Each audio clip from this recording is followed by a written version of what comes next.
আসসালামু আলাইকুম রহমতুল্লাহ। আশা করি সবাই অনেক অনেক ভালো আছেন। আজকে আমি ৩টা টেস্টের নাম বলবো, যেই ৩টা টেস্ট করতে আপনার ৳১ খরচ হবে না। আপনি সেই ৩টা টেস্ট আপনি নিজে নিজে ঘরে বসে করতে পারবেন এবং সেই ৩টা টেস্ট খুবই গুরুত্বপূর্ণ। সেই ৩টা টেস্ট আমি কেন বলতেছি, কারণ আপনারা অনেক সময় দেখা গেল যে আপনারা সেই টেস্ট আপনি অনেক ডায়াগনস্টিক সেন্টারে টাকা দিয়েও করতে পারেন ভুলে, বা তারা আপনার সাথে প্রতারণা করে সেই টেস্টের জন্য টাকা নিতে পারে, কিন্তু মূলত সেই টেস্ট করতে কোনো টাকা লাগে না। যেমন সর্বপ্রথম একটা টেস্ট বলি যে আপনার শরীর আসলে স্বাভাবিক সুস্থতার রেঞ্জে আছে কিনা, অথবা আপনার হার্ট অ্যাটাকের ঝুঁকি কেমন সেটার একটা ক্যালকুলেটর আছে, এটাকে বলা হয় body mass index. Body mass index মানে আপনার উচ্চতা অনুযায়ী আপনার ওজন কতটুকু পারফেক্ট হওয়া উচিত, সেটার ক্যালকুলেটর হলো খুবই সহজ। দেখা গেল যে এটাকে যদি আপনার উচ্চতা জানেন, হাইট কত আর আপনার ওয়েট কত, সেটা দিয়ে যদি ক্যালকুলেট করেন, যে আপনাকে হাইট এবং ওয়েট স্কোয়ার দিয়ে আপনি যদি ভাগ করেন, ভাগ করলে যেই মানটা আসে, সেই মানটা সাধারণত যদি 20 থেকে 25-এর মধ্যে থাকে, এই রেঞ্জের মধ্যে থাকা মানে বোঝায় যে আপনি সুস্থ আছেন। এবং এর থেকে যদি 25-এর উপরে যদি যায়, তাহলে এটাকে বলা হয় ওবেসিটি, মানে আপনার ওয়েট বেশি বা ওভার ওয়েট। এটা আস্তে আস্তে 30-এর উপরে যদি যায়, সেগুলোকে বলা হয় আস্তে আস্তে মানে ওভার ওবেসিটি। এবং 40-এর উপরে গেলে মরবিড ওবেসিটি, মানে যেগুলো মানে বিভিন্ন ধরনের হার্ট অ্যাটাক, স্ট্রোক, এসবের ঝুঁকি অনেক অনেক গুণ বেড়ে যায়। সুতরাং এই বডি মাস ইন্ডেক্স টেস্ট করতে কিন্তু কোনো টাকা লাগে না। আপনি যদি আপনার উচ্চতা জানেন আর আপনার যদি ওজন জানেন, তাহলে এই ক্যালকুলেটর আপনি যদি গুগলে যান, গিয়ে সার্চ দিবেন যে বিএমআই ক্যালকুলেটর, দেখবেন সুন্দর ক্যালকুলেটর চলে আসছে।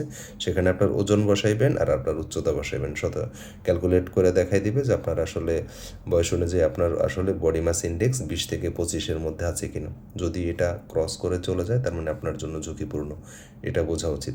একটা টেস্ট গেল। 2 নম্বর টেস্ট হলো ইজিএফআর নামে একটা টেস্ট আছে। এটা মানে আমাদের কিডনি ফাংশন দেখার জন্য একটা টেস্ট। এই টেস্টটা কীভাবে করে?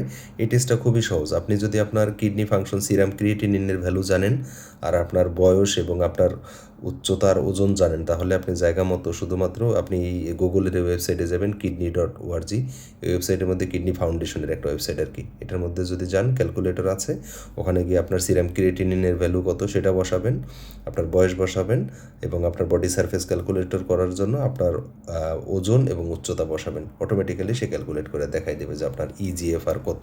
এই ইজিএফআর এর ভ্যালুটা 60-র উপরে যদি থাকে, দ্যাট মিনস আপনি ঠিক আছেন। সাধারণ সুস্থ মানুষের এটা 90 থেকে 120-এর মধ্যে থাকে আর কি। তাহলে মানে আপনি যদি সিরাম ক্রিয়েটিনিন টেস্ট আপনার করা থাকে, তাহলে আপনার আর অন্য কোনো টেস্ট করার দরকার নাই। ইজিএফআর আপনি ঘরে বসে বসে ক্যালকুলেটর দিয়ে বের করে ফেলতে পারবেন। সুতরাং এটার জন্য কখনোই ইজিএফআর টেস্ট ল্যাবে গিয়ে করবেন না, কারো কাছে টাকা নষ্ট করবেন না। 3 নম্বর টেস্ট হলো সম্প্রতি খুবই আলোচিত, সেটা হলো হোমা আইআর নামে একটা টেস্ট আছে। সেটা হলো ইনসুলিন রেজিস্ট্যান্স দেখার জন্য যে টেস্টটা করা হয়। এই টেস্টটাও খুবই সহজ। এই টেস্টটা হলো আপনি যখন আপনার ব্লাড গ্লুকোজ লেভেল জানবেন ফাস্টিং, এবং ইনসুলিন লেভেল জানবেন, এই 2টা টেস্ট যদি আপনি করে ফেলেন, আপনি ঘরে বসে বসে এই ক্যালকুলেটর আছে যে দেখেন MDCALC, মানে এমডি ক্যালকুলেটর। এই ওয়েবসাইটে যদি যান, ওয়েবসাইটে গিয়ে আপনি আপনার ইনসুলিন লেভেলের ভ্যালু কত সেটা বসাবেন, আপনি আপনার ব্লাড গ্লুকোজ লেভেলের এটা ভ্যালু বসাবেন, অটোমেটিক্যালি আপনার হোমায়ারের ভ্যালু কত সেটা চলে আসবে। এটা কিন্তু ল্যাবে গিয়ে টেস্ট করার দরকার নাই। আপনাকে একটা আমি ছবি দেখাচ্ছি, দেখেন এই টেস্টের মধ্যে দেখেন সে হোমা আইআর টেস্ট করছে, 1700 টাকা নিছে, কিন্তু এটা কিন্তু কোনো রক্ত বা কোনো কিছুর পরীক্ষা না। আপনার যে ব্লাড সুগার আছে এবং আপনার যে ইনসুলিন আছে, ওইটাকে দিয়ে জাস্ট গুণ করে, নর্মাল সূত্রটা হলো যে ইনসুলিন লেভেলকে এবং ব্লাড গ্লুকোজকে গুণ দিয়ে তারপরে 22.5 দিয়ে ভাগ দিলে যে রেজাল্ট আসে, সেই রেজাল্টটাই হলো হোমায়ার। এটার জন্য কিন্তু কোনো টেস্ট লাগে না। দেখেন সেই টেস্ট করতে এখানে 1700 টাকা নিয়েছে। এখন বলেন, আমরা যদি আপনাদেরকে এই সব জিনিস ধরাইয়া দিয়েও যদি আমরা মানে আপনাদের কাছে খারাপ প্রমাণিত হই, তাতে কিন্তু কিছু করার নাই। কিন্তু বাস্তবতা যেটা, সেটা আপনি ঘরে বসে বসে নিজে করতে পারেন কিনা আপনি নিজে চেক করে দেখেন। এই যে 3টা টেস্টের নাম বললাম, এই টেস্ট কখনো ল্যাবে গিয়ে করার দরকার নাই। এই টেস্ট করতে গিয়ে কোনো টাকা নষ্ট করার দরকার নাই। যারা করতেছেন বা যারা টাকা নিতেছেন, তারা কি সেটা যদি বলেন, তাহলে হয়তো দিয়ে হবে। এখানে শতভাগ প্রতারণা করা হয়, আর এর সাইডে আর কিছু না। সবাই ভালো থাকবেন। আসসালামু আলাইকুম রহমতুল্লাহ।